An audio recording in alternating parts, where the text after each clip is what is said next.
my channel. I've had some people ask me to do some cooking videos and some recipe videos, so today I'm going to show you how I make my pork chops. They're really good, they're my husband's favorite, but I'm just going to go ahead and walk you through step by step so you can make them at home. So I've got the dishwasher and stuff running in the background, so I'm sorry about that, but this recipe originally was like inspired by Pinterest, but it isn't exactly the same because I've changed a few things, but it's kind of like a glaze. So to make that, we're going to put a 1/3 cup of brown sugar, and I've used light and I've used dark for this, so it's not like, I don't think it really matters. 1/4 of a teaspoon of just pepper, 1/2 of a teaspoon of salt, 1/2 of a teaspoon of garlic powder, 1/4 of a teaspoon of cayenne, and you can definitely put more of this if you like it spicier. I don't, so that's why I only put 1/4 of a teaspoon. And then of paprika, 1/2 of a teaspoon.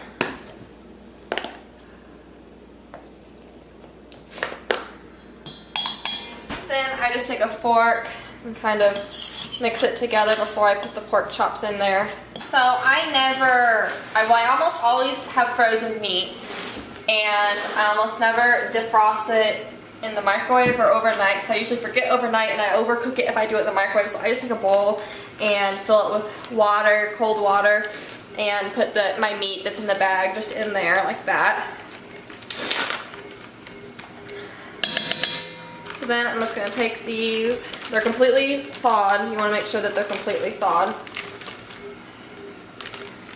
And just take them and stick them in there. And since I just touched raw meat, I'm going to go and wash my hands. I'll be right back. So then I just kind of put these, I'll make sure that they're coated really well in the brown sugar. And this like batch of the sugar stuff, you can probably cook like up to 4 pork chops with this amount, but just me and my husband, so I'm only making 2, and we'll just have a little bit extra of the seasonings on them. So I just keep working it into the pork chops until, it's not very good lighting in here, until there's not like a bunch of the brown sugar on the sides like there originally was, and so it's kind of, the pork chops are wet, and so it kind of makes it wet and stick to them, and just kind of keep working on it until it looks like this. And then I usually like to let this sit for 10 or 15 minutes before I put it on the stove.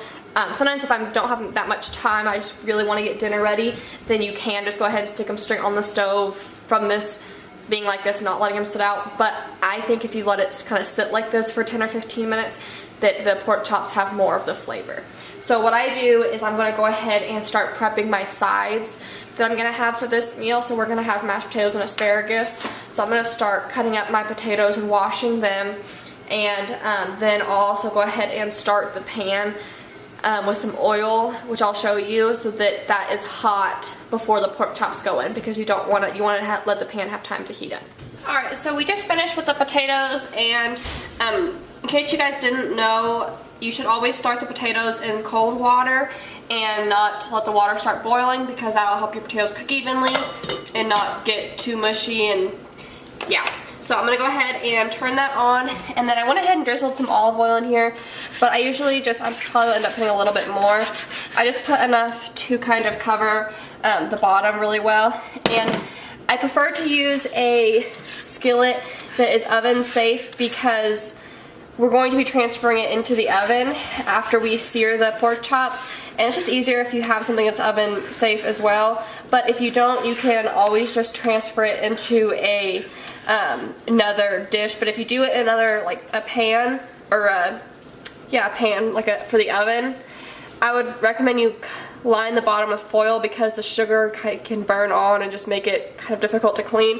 So putting foil on that would help you, but I'm going to use this, and I'm also going to go ahead and preheat my oven. My oven runs 15 degrees lower than what it says, so I'm preheating it to 375, but you should preheat your oven to 350 if your oven is actually accurate. So this is going to go ahead and start heating up on about medium heat. And this is gonna start going, and then we'll put the pork chops on here in a minute. Now my pan is hot and I can just put my hand over it and just feel that it's nice and warmed up. So I'm gonna go ahead and my oven's preheated. I'm gonna go ahead and just take these and lay them down in there. And then this extra sugar, I like to just kind of scrape it and just kind of wipe it either on the edge or on the pork chops.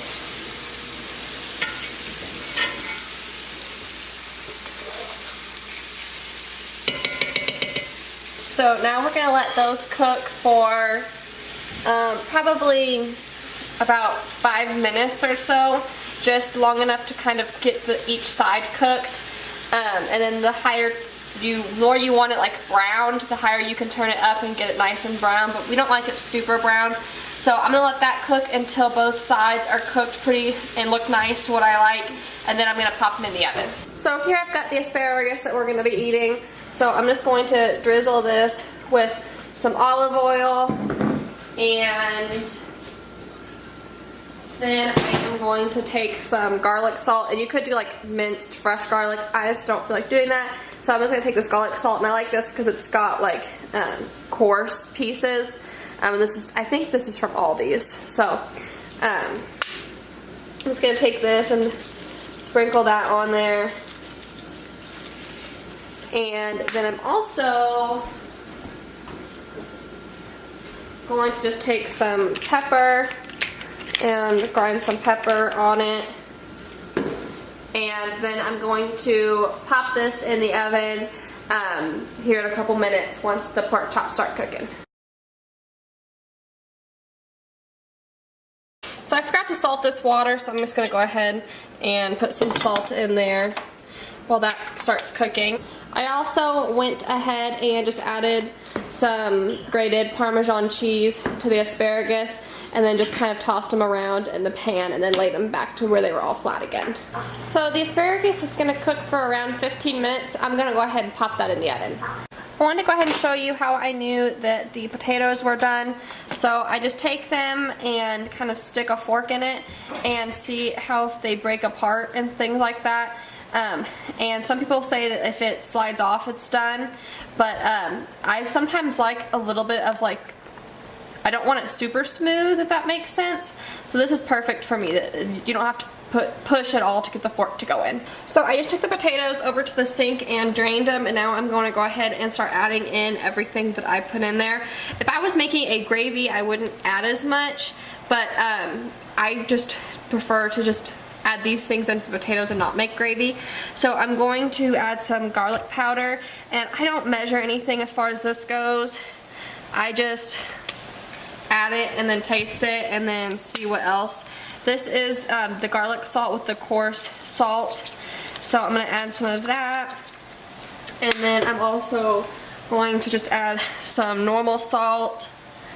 And then I'm going to add some ground pepper. And a little bit of Parmesan cheese.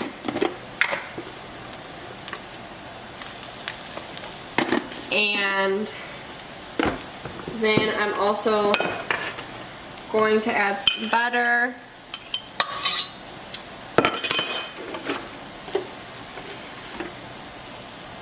A little bit of milk to make them creamy. I probably might need more milk than that, but you want to be careful not to add too much milk or they'll get kind of like watery. So the milk is definitely something that I would say you're better off putting less than what you think you need and then adding it back in later. And then I'm also just going to add some Italian seasoning in there. And not a whole lot of that.